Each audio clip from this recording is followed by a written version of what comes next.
നമ്മൾ മുന്നേ പറഞ്ഞ പോലെ തന്നെ 2 ചെസ്റ്റ് ട്യൂബ് നമ്മൾ ഇൻസേർട്ട് ചെയ്യും. ഒന്ന് അൺഅഫക്റ്റഡ് സൈഡിൽ ചെസ്റ്റ് ട്യൂബ് ഇൻസേർട്ട് ചെയ്യുന്നത് ആ സൈഡിൽ ന്യൂമോതൊറാക്സ് ഒഴിവാക്കാനാണ്.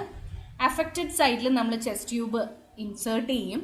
ആൻഡ് ഇതെന്തിനാണെന്ന് ചോദിച്ചിട്ടുണ്ടെങ്കിൽ അഫക്റ്റഡ് സൈഡ് ഹൈപ്പോപ്ലാസ്റ്റിക് ആയിരിക്കും അല്ലേ, ലങ്സ് ഒന്നും പ്രോപ്പറായിട്ട് വീർക്കണുണ്ടാവില്ല, അല്ലെങ്കിൽ അത് അതിൻ്റെ ലങ് വോളിയം ഒക്കെ ഭയങ്കര കുറവായിരിക്കും.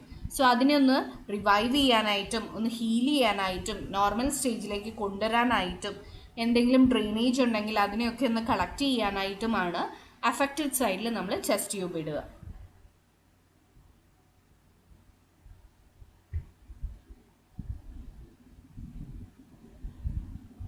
A gastrostomy is also performed and this is done in order to feed the baby.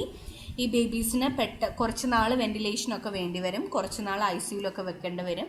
So in order to have proper feeding of the baby a gastrostomy tube is inserted.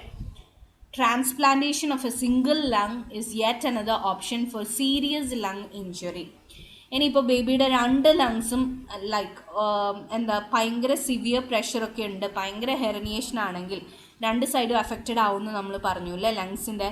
അപ്പോൾ അങ്ങനെ 2 ലങ്സും affected ആണെങ്കിൽ ബേബിയുടെ pulmonary function ഒക്കെ എങ്ങനെയായിരിക്കും, വളരെ കുറവായിരിക്കും അല്ലേ. Saturation maintain ചെയ്യില്ല, പ്രോപ്പറായിട്ട് ലങ് എക്സ്പാൻഡ് ചെയ്യില്ല. അപ്പോൾ നമ്മൾക്ക് വേറൊരു ഓപ്ഷന് വേണ്ടി നമ്മൾക്ക് പോകേണ്ടി വരും. അങ്ങനത്തെ ലാസ്റ്റ് റിസോർട്ട് ഓപ്ഷനാണ് ലങ് ട്രാൻസ്പ്ലാന്റേഷൻ.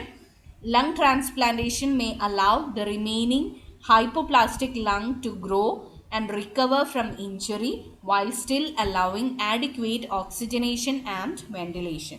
സോ നമ്മൾ ലങ് ട്രാൻസ്പ്ലാന്റേഷൻ ചെയ്യുമ്പോൾ യൂഷ്വലി സിംഗിൾ ലങ് ആണ് ട്രാൻസ്പ്ലാന്റ് ചെയ്യുക. അപ്പോൾ ഏറ്റവും ഡിഫക്റ്റീവ് ആയിട്ടുള്ള ലങ്സിനെ മാറ്റി അവിടെ ഒരു പുതിയ ലങ് ട്രാൻസ്പ്ലാന്റേഷൻ ചെയ്യും. ദ അതർ ലങ് അപ്പുറത്തെ സൈഡ് അഫക്റ്റഡ് സൈഡ് നമ്മൾ അതേപടി വെക്കും. സോ ഈ ഒരു അഫക്റ്റഡ് സൈഡ് ഹീൽ ചെയ്യുന്ന സമയത്ത് കുട്ടിയുടെ ഓക്സിജനേഷൻ നീഡ്സ് ഒക്കെ മീറ്റ് ചെയ്യാനായിട്ടാണ് നമ്മൾ പുതിയ ട്രാൻസ്പ്ലാന്റഡ് ലങ്സിനെ ആശ്രയിക്കുക. However as you all know this approach is not that widely practised. എന്തായിരിക്കും കാരണം? Because of the unavailability of the cadaver lungs അങ്ങനെ നോർമലി ട്രാൻസ്പ്ലാന്റ് ചെയ്യാൻ പറ്റുന്ന ഒരു ഓർഗൻ അല്ല, മരിച്ചിട്ടാണ് ഈ ഒരു ലങ് ട്രാൻസ്പ്ലാന്റേഷൻ നടത്തുക, and that too in very rare cases. അപ്പോൾ ലങ്ങിൻ്റെ അവൈലബിലിറ്റി വളരെ കുറവായതുകൊണ്ട് തന്നെ ഈ ഒരു പ്രൊസീജിയർ അത്ര കോമൺ ആയിട്ട് നടക്കുന്ന ഒരു പ്രൊസീജിയർ അല്ല. So this is about the surgical management of congenital diaphragmatic hernia. Now coming to the nursing management of CDH. The pre-operative care includes assisting in diagnosis, relieving parental anxiety, pain management, general ventilation of the baby, and gastric decompression.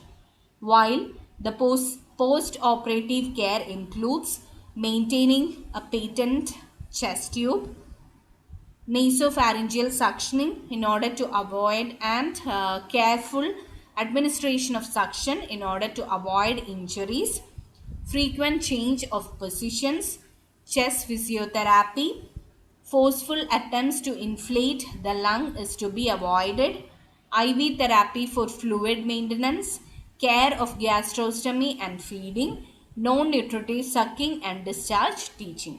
ഇതൊക്കെയാണ് post operative കെയറിൽ വരുന്ന കാര്യങ്ങൾ. So pre ഓപ്പറേറ്റീവിൽ assisting in diagnosis, relieving parental anxiety, pain management, general ventilation and gastric decompression. Post ഓപ്പറേറ്റീവിൽ careful suctioning, frequent change of positions, chest physiotherapy, lung injury is to be avoided, IV therapy is to be maintained, gastrostomy feed is to be given, encourage non-nutritive suckling and have adequate discharge teaching. ഇതൊക്കെ എങ്ങനെയാണ് carry out ചെയ്യുന്നതെന്ന് നമുക്ക് നോക്കാം. The first and foremost thing is do not bag and mask or do not provide bag and mask ventilation. ഇതിൻ്റെ കാരണം നമ്മൾ already പറഞ്ഞതാണ്. When you provide bag and mask ventilation, some amount of air may escape into the GI tract, due to which there can be distension of the bowel as well as the abdominal organs, and this can ultimately compress the chest cavity which may lead to respiratory distress. ഇന്നലെ നമ്മൾ already എഴുതിയ കാര്യമാണ്. The next thing is early intubation. ഈ ബേബീസിന് normally respiratory distress ഭയങ്കര കൂടുതലായിരിക്കും. അപ്പോൾ എത്രയും പെട്ടെന്ന് ഇൻറ്റുബേറ്റ് ചെയ്യുന്നോ അത്രയും കൂടുതൽ നല്ലതായിരിക്കും. Insert an NG tube to decompress the stomach and gut. So ഇത് പല പ്രാവശ്യം പറഞ്ഞ കാര്യമാണ്, വീണ്ടും ഞാൻ പറയണില്ല. NG ട്യൂബ് അല്ലെങ്കിൽ OG ട്യൂബ് ഇട്ട ശേഷം ഗ്യാസ്ട്രിക് ഡീകംപ്രഷൻ ചെയ്യുക. Saturation monitor on the left palm as well as the right palm. So pre-ductal and post-ductal oxygen saturation നമ്മൾ മെയിൻറ്റെയിൻ ചെയ്യണം. Pre-ductal എടുക്കാനായിട്ട് we will see on the right palm, and in order to attain a post-ductal oxygen saturation we will apply the saturation pad on both the legs. So this is how you obtain a pre and a post-ductal oxygen saturation. Maintain the thermoregulation of the baby, minimal stimulation of the baby or minimal handling of the baby. അപ്പോൾ ബേബിയുടെ എല്ലാ കെയറും കൂടെ ഒരുമിച്ച് plan ചെയ്ത് ഇപ്പോൾ രാവിലത്തെ routine കെയറിൻ്റെ സമയത്ത് തന്നെ എല്ലാം തീർക്കണം. അല്ലെങ്കിൽ ബേബിനെ ഒന്ന് സുഖമായിട്ട് കിടത്തി കഴിഞ്ഞ് ആദ്യമേ മെഡിസിൻ കൊടുക്കാൻ ബേബിനെ വീണ്ടും ചെരിച്ച് കിടത്തി മെഡിസിനൊക്കെ കൊടുത്ത് വീണ്ടും തിരിച്ച് പിന്നെ ഫീഡിങ് കൊടുക്കാനായിട്ട് അടുത്ത പ്രാവശ്യം തിരിക്കുമ്പോൾ ദർ ഇസ് വെരി ഡിസ്കംഫർട്ട് അല്ലേ. ബേബിക്ക് ആ ഒരു സ്ലീപ്പ് മെയിൻറ്റെയിൻ ചെയ്യാൻ പറ്റില്ല, പൊസിഷൻ പ്രോപ്പറായിട്ട് മെയിൻറ്റെയിൻ ചെയ്യാൻ പറ്റില്ല. അതിന് പകരം എന്താ ചെയ്യാൻ പറ്റുക, രാവിലത്തെ റുട്ടീൻ കെയറിൻ്റെ ഒപ്പം എല്ലാ സാധനങ്ങളും ക്ലബ് ചെയ്യുക, അതെല്ലാം ഒരുമിച്ച് പ്രൊവൈഡ് ചെയ്ത ശേഷം ബേബിനെ കംഫർട്ടബിളായിട്ട് കിടത്തുക. So that baby can sleep well, as well as the handling can be avoided to minimal. Strict intake output is to be maintained.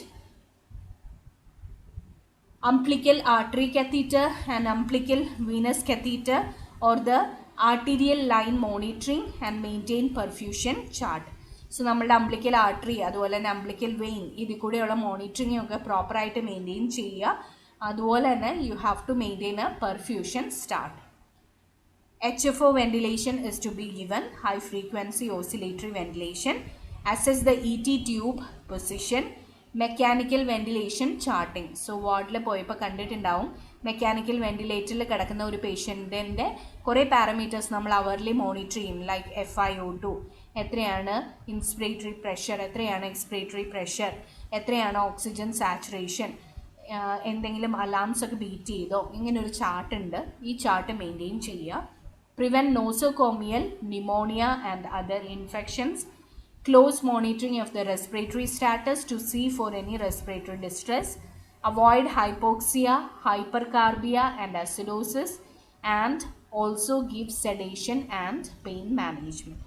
So this is all about the management of CDH, where we have discussed both the medical management and the surgical management as well as the nursing care. So പരീക്ഷയ്ക്ക് ചോദിക്കുകയാണെങ്കിൽ ഇത് ഓരോന്നും തിരിച്ച് വേറെ എഴുതാനായിട്ട് ശ്രദ്ധിക്കുക. Hope you understood with this condition. If there are any doubts please message me personally. Thank U.